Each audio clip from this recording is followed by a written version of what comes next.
This is a Celebration 125 podcast.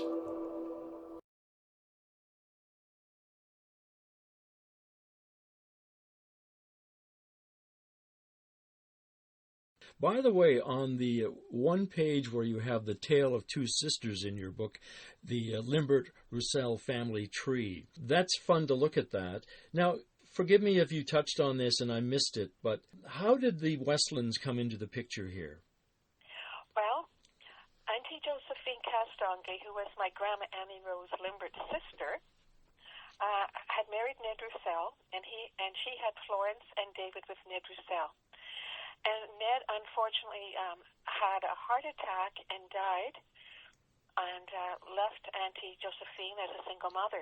And she later married Ted Westlin Sr., and they had Ted Westlin Jr. So that's how Josephine Roussel became Josephine Westlin. And her daughter, Florence Roussel, married Uncle Fred Sinclair, and that's how come she became Florence Sinclair. And she taught in Agassiz School. She taught French for years in Agassiz School. And Ted Westlin taught for years in Agassiz School as well. So that's the tale of the two sisters, Annie Rose and Josephine. Right. Fascinating story. And in your book, by the way, the photos are wonderful. Well, you know, I used photo book, and I just submitted my photos, and they did the best they could. Mm-hmm. And yeah, and it's so neat to look at the style, you know, and looking at the pictures, and the horse and buggy, and the old Westlin, the old Roussel, later Westlin home, and the picture of the two emails. Yes. And there were another two sisters, mm-hmm. because there were twin sisters. This is my Grandpa Limbert's mother was Philippine, and her twin sister was Philomene, and so they both were in France. And Philippine had Martin Limbert, and Philomene had Email Martin. So that confused me for the longest time, because there is Email Martin, Email Limbert, and Martin Limbert, and I used to think it was two people, but it was really three. It was just really confusing with the names. Yes. And the Martin family lived on Martin Road. If you go down McDonald Road towards the river, there's Martin Road.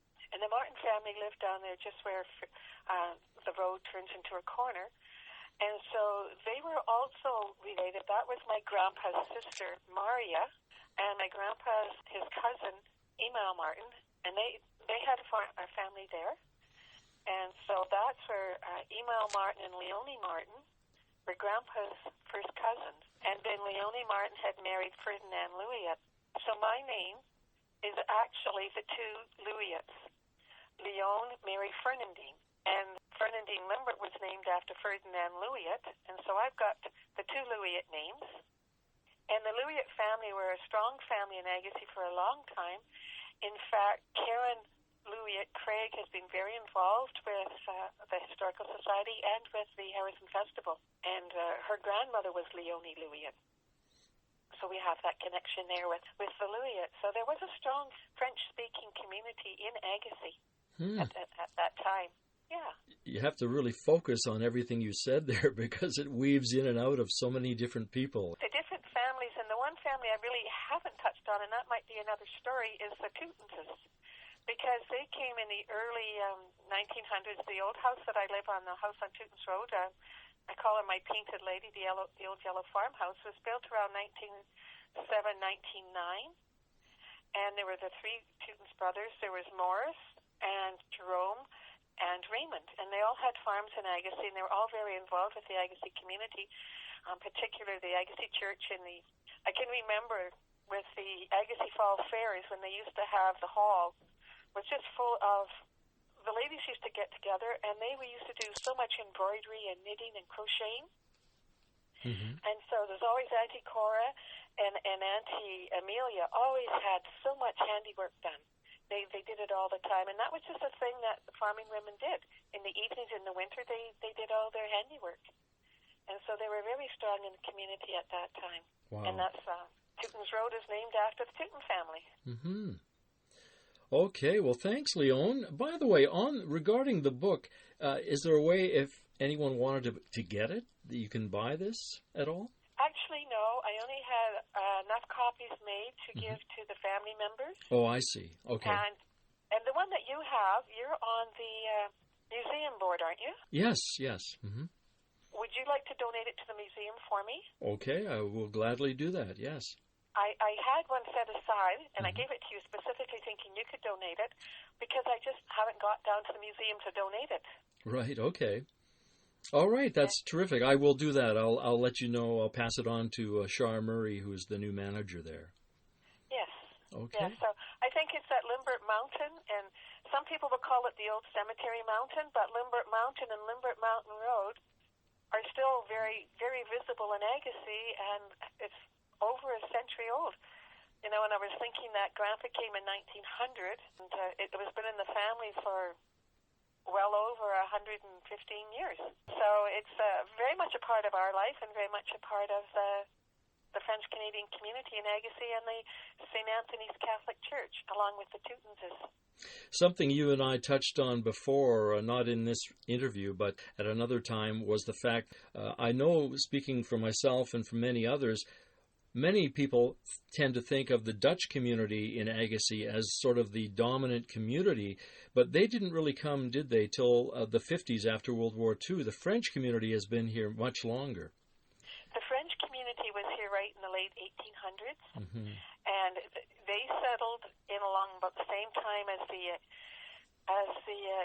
British community, and the Dutch community came in after World War II when the young Dutch farmers came over as farmhands, and then they bought the farms, and then they got married, had their families. So they are quite a big community now in the Agassiz-Chilliwack area. My father's mother was Dutch, and he spoke Dutch, and he was able to speak to a lot of the early Dutch settlers. And when they came over in the 50s, so a lot of them ended up at our place because he spoke Dutch, and not many people knew that because his name was Bouchard. So in my family, my father was Dutch and French, so English was the common language between his mother and father, and my mother was French, and she learned English when she went to school, and then she came home and taught it to her family. And so then between my mom and my dad, English was the common language, and so we learned French at school from Annie Florence, and although we're French cultural French background, we speak English because we're in BC. Okay. So yeah, my father's history is also very interesting, but I never did. I started with the Limberts, and then I was going to do the Bouchards, and I might still do that when I retire because the Bouchards have been in Agassiz. Well, my dad moved here in 42. And so he was here until he died in 96. And then my mother died in 2009. So there have been Bouchards here for a long time. And we're still here. 3 of us are still here. Claude, Mary, and I still live in Agassiz. Amazing. I know many of us, up until a few years ago, loved going to the Limbert Mountain Farm for lunch or a tea or something like that. Oh, yeah. We had such fun. Marion and I would go and cook with Claude. And it was one time in the week we would all get together, and we had a great time, and we enjoyed the cooking, and we enjoyed the farm aspect, because when we were kids, we spent a lot of time up on the farm, and every time we had a flood, and there was the 48, then there was 55, and then the last flood I remember was 64. I was in grade 10.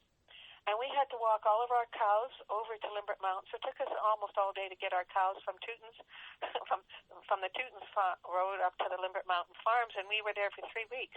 And so we spent a lot of time up there. And in the winter time, it was a hill, so you could go sledding. In the summertime, they were known, actually, Grandma and Grandpa were known for their walnuts and their chestnuts, especially, and they would send a lot of them down to Vancouver, and they would be sold in Vancouver at a specific store because the Agassiz chestnuts. And we grew up on the chestnuts and the walnuts, so it's very much a Limbert Mountain farm. In fact, the farm now, when we were kids, it had some grapevines up at the top, but when my great-grandma and grandpa were living, they had grapevines from the top of the hill right down to the road, and it was all grapevines, just like what they had in France.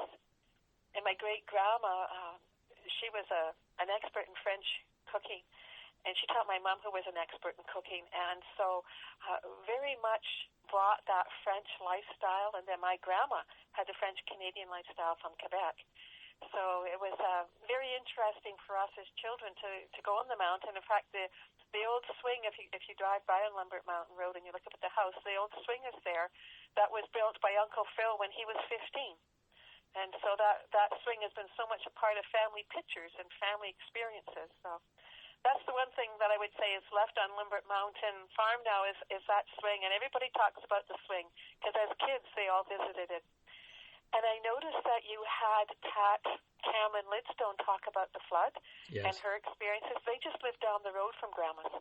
Mm-hmm. And so the two families were very close. In fact, my mother was nanny for most of all the Cameron children. And I went to school with the youngest one. So a very, very close family with the Limberts and the Camerons. Yes, and Pat Cameron Lidstone speaks so highly of the Limbert family. Yes, and we had lots of fun with. They were older. There was just the younger one. Salma was my age, so all the rest were older.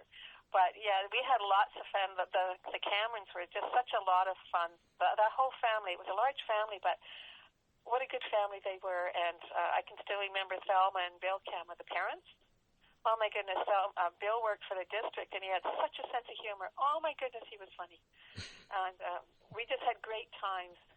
Getting together with the Camerons. Yes. About the Camerons, it's interesting how things move through generations. Marge Cameron married Leonard Watkins, and they had two daughters, Brenda and Darlene. But they had two sons as well. But I taught Brenda and Darlene Highland dancing, and when we had the pipe band, I had a dance group. I taught them Highland dancing. And the Camerons did Highland dancing, and I believe Pat's daughters did Highland dancing. And so it just sort of like stayed in the family, the Highland dancing through the years. So we have a lot of connections that way. Fantastic. So anything else I can tell you about Agassiz from the French-Canadian Catholic point of view, the French-speaking point of view, from the Tuyttenses, Limberts, the Bouchards. I really enjoy history, and I really enjoy the family history. Mm-hmm. Well, we can revisit that at another time then. You find a topic, and I'll tell you all about it. Okay, and I won't forget. I'll pass this book on to the museum, okay? Okay, well, thank you so much, John, for doing this project for the 125, because we have a lot of newcomers have moved in, especially when I left in 1986, after I got married, I moved away. Limbert, the Westlin farm was still a farm, and we used to the field and cow, and we used to always cut the hay, or we had corn there or whatnot. So it was always a farming field, and we farmed it as Bouchards. And when I came back in 1990, it was all subdivided. It broke my heart. Mm-hmm. Broke my heart, because it was like the center of town had this beautiful green space, and it became full of houses. So there was like different waves of people coming in, and so now it's like a little city as opposed to the rural country it was when we grew up. So yes, I really do enjoy the history of Canada and the history of Agassiz, and if any way I can share what I know, please let me know. Now, on behalf of the Limberts and the Bouchards, thank you for this opportunity. Thank you so much, Leonne. Take care. Okay, bye-bye.